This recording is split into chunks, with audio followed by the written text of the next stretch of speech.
Hello friends, welcome back to new video. Friends, इस video में हम लोग बात करने वाले हैं वॉरेन बफेट की कुछ रूल्स के बारे में, जो कि आपको इन्वेस्टमेंट में बहुत ही अच्छे होने वाले हैं। और जैसा कि आप जानते हैं, वॉरेन बफेट वर्ल्ड के तीसरे सबसे रिचेस्ट पर्सन में आते हैं और इनकी जो नेट वर्थ है वो है अराउंड 88.9 बिलियन डॉलर्स में है। तो 88 बिलियन डॉलर्स एक ह्यूज अमाउंट है, और जो कि इनको तीसरा सबसे धनी व्यक्ति में भी गिनाता है। तो ये अपने समय में बहुत बड़े इन्वेस्टर भी हैं, और इनकी अगर बात करें तो बहुत ही पॉपुलर कंपनी जो है वो है बर्कशायर हैथवे नाम की एक कंपनी है।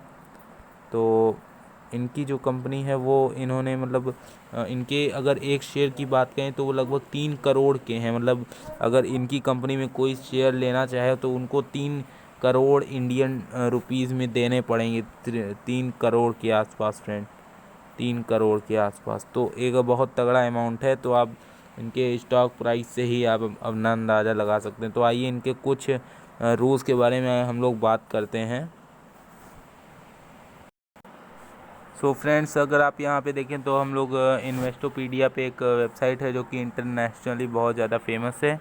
तो हम यहाँ पे आ गए हैं। तो इनका जो फ्रेंड्स पहला रूल था वो है नेवर लूज़ मनी। तो और अगर आप यहाँ पे देखें तो इनके रूल नंबर 1 में बहुत अच्छी बात कही गई है, और इनके रूल नंबर 2 के द्वारा एक और अच्छा संकेत हमको यहाँ पे इन्होंने देना चाहते हैं। तो ये इसमें है never forget the rule number 1। तो एक बहुत महत्वपूर्ण बात है।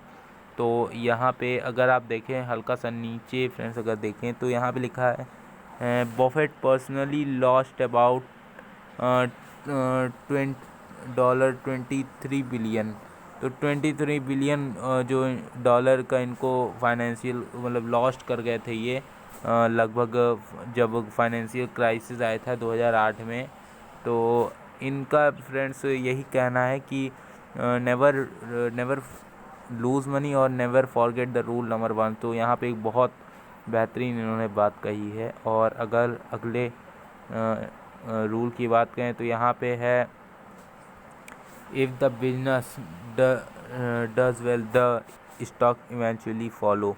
तो यदि फ्रेंड्स इनका कहने का मतलब है, अगर बिजनेस उनका अच्छा चल रहा है, उस कंपनी का अच्छा चल रहा है, तो स्टॉक के प्राइस उसको इवेंचुअली फॉलो करते हुए जाएंगे और आपको एक अच्छा रिटर्न देंगे।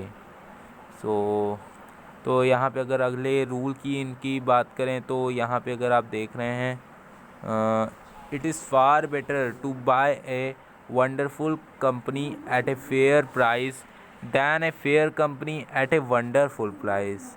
तो यहाँ पे इनका एक बहुत तगड़ा यहाँ पे इन्होंने बात कही है कि अगर कोई स्टॉक को आप हाई प्राइस पे, यानी कि एक अच्छे बेटर कंपनी को आप ले लीजिए दैन उसके फेयर प्राइस, उसके नीचे आने के, जैसे कि कोई स्टॉक था 100 रुपीज़ का और वो इस समय 1 रुपये आ गया है, तो वो स्टॉक में क्या कोई संभावना बनती है?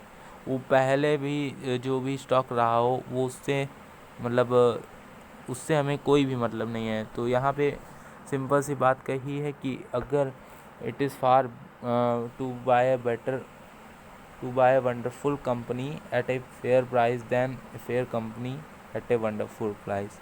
तो यहाँ का जो वंडरफुल प्राइस है, वंडरफुल एकदम लो वाला, और यहाँ पे एक वंडरफुल कंपनी से मतलब है कि एक अच्छी कंपनी को आप उसको सही दाम पे ख़रीद लीजिए, बट एक घिसी हुई कंपनी को आप अच्छे दाम में एकदम घिसे पिटे प्राइस पे अगर ख़रीदते हैं तो आपको झटका भी दे सकता है, लॉस भी दे देगा।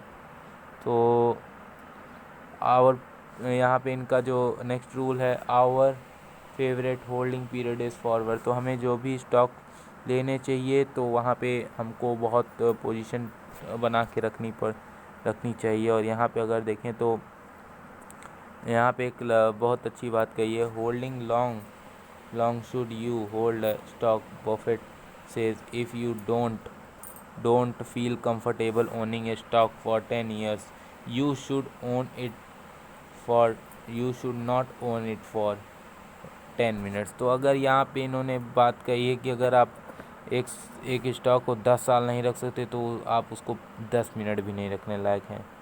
तो यहाँ पे अगर देखें तो इनका यहीं पे फ्रेंड्स ख़त्म हो जाता है। सो आशा करता हूँ ये वीडियो आपको पसंद आएगा तो लाइक करिए और सब्सक्राइब करिए। Thank you friends, take care, bye bye.